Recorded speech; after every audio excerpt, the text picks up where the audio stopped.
St. Paul, nakakag-produce po hit mga CPAs, and then may double put passer.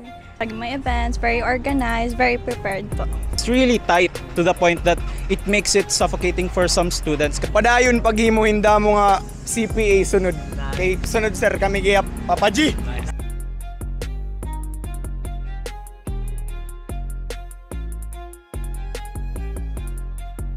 GG. Sir, proud po ba kayo sa school nyo? Opo. Ano yung mga nakaka-proud sa school nyo? Mga teacher, nakaka-proud, mga guyabs. Okay din sir, ano naman yung mga hindi nakaka-proud sa school nyo? Baga waray man good na, baga waray man, mga negative na nakikitan nga da kay bago pa man lak. Rice G. Montes. Sir, proud po ba kayo sa school nyo? Yes, proud naman. Ano po yung mga nakaka-proud sa school nyo? Sa mga activity, ino-offer ng school is very engaging. And then, it makes the school year fun. Ano naman po yung mga hindi nakaka-proud sa school nyo? Ano siguro CS na lang. CS. There's ano kasi, there is community service. Sa amo talaga CS. Do you have any message sa school mo? I'm proud of my school, and then I just hope it will just keep on improving. Scarlett Faith B. Fernandez po. Ma'am, proud po ba kayo sa school nyo? Yes po kaya. Ano po yung mga nakaka-proud sa school nyo? Pinakauna sa lahat, malinis. And then second is fair yung kanilang pagtuturo. And then fair din yung mga grades na binibigay nila. Kung anong effort na i-exert mo, yun din yung grades na ibibigay nila. And their teaching skills po, talaga pong mga expert po yung mga teachers na nagtuturo po. Ano naman po yung mga hindi nakaka-proud sa school nyo?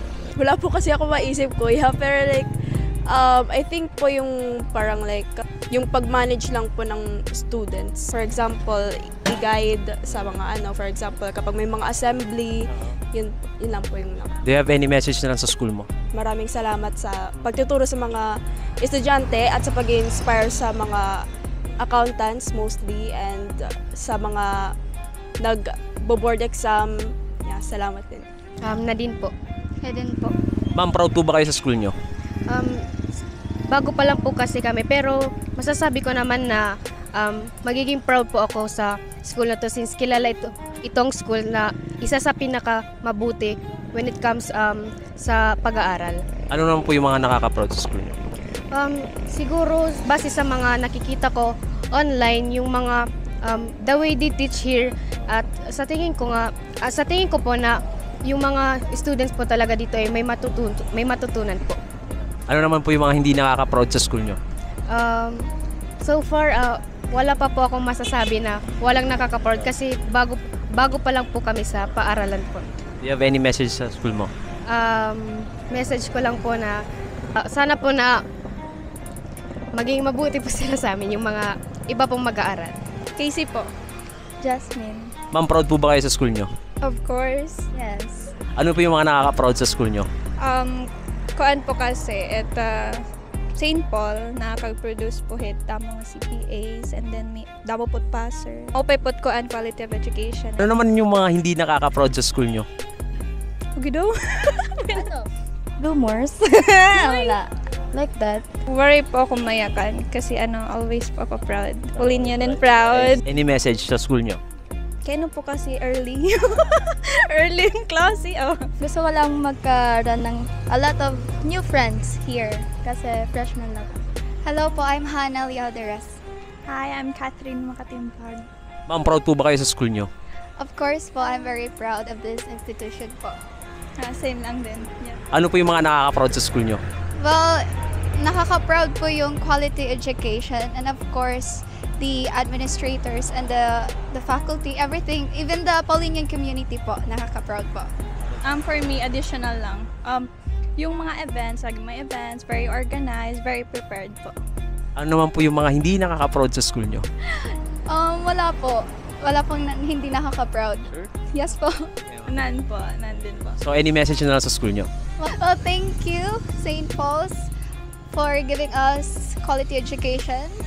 And I am always proud to call myself Paulinian po. Luis po. Alan po. Sir, proud po ba kayo sa school nyo? Of course. Yes po. Ano po yung mga nakaka-proud sa school nyo? Yung way of delivering yung yung education nila sa amin na students and yung interaction nila sa students maganda. I think the institution is good in a way that they teach their students really well. Like the professors are really good at what they're doing.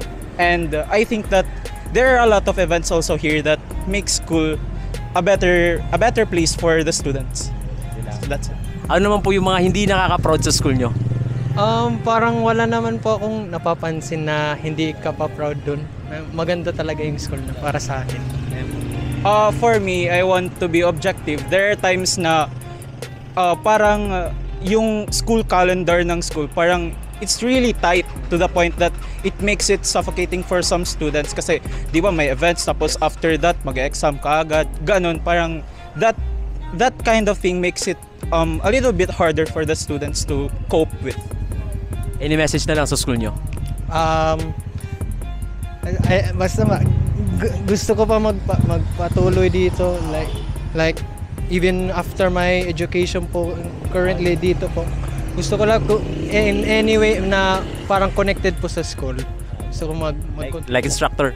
O ganon or anything na administrative na mga position.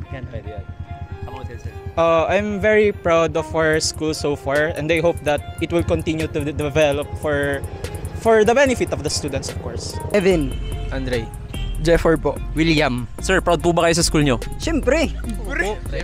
Okay. Proud pulin yan. Nice! Ano na naman yung mga nakaka-proud sa school nyo? Dire kami papabayan tang mga kuan nga da, tang mga teachers. Matyaga silang nagtuturo sa amin. Kadsuray po kami problema kay studios good. Magupay po teachers. Sir, ano naman yung mga hindi nakaka-proud sa school nyo? Usahay mapasok. Usahay dire, amula. So far para sa akin wala naman. Mga di nakaka-proud, mga students na pabaya sa nila. Kay sayang po kasi tuition. Waray man. Any message na lang sa school? Mahal na mahal ka mo namon, sana dire kami niyo pabayan and sana mas lumagupat sa St. Paul's. Thank you sa lahat ng efforts ng mga staff and teachers dyan. Kuwan po. Padayon paghimuhin mo nga CPA sunod. Kay sunod sir kami kaya Papa G. I love you, St. Paul's.